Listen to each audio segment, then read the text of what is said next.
If you're just joining us, we are following breaking news at noon. Jurors have reached a guilty verdict in the synagogue shooting trial.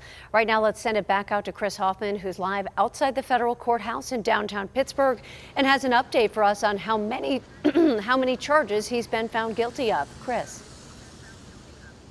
Christine, he was facing 63 charges. The jury found him guilty of all 63 charges. They came to that decision within the last 5-10 minutes here. They started showing those charges, saying what those counts were about 11:50. So we're looking at about maybe 20 minutes ago. They read through each count, all 63, and they found him guilty of all 63. Now here's the breakdown of that.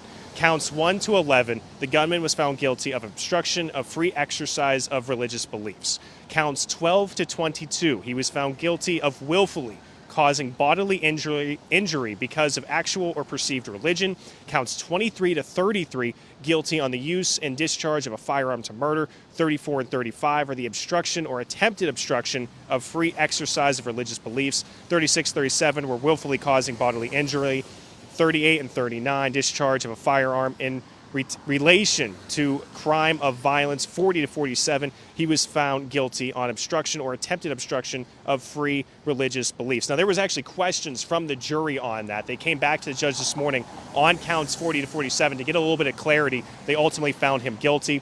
48 to 51 was guilty of obstruction or attempted obstruction of free exercise of religious beliefs. 52 to 63 was the use and discharge of a firearm in relation to crime of violence. Again, 63 charges in total. The alleged gunman, the accused gunman, found guilty on all 63. Megan Schiller's been inside that courtroom all morning following the deliberations from yesterday, following it this morning, and now the reading of the verdict. So she'll have a lot more coming up this afternoon. We're expected to hear from community members in the Jewish community about what today will mean to them.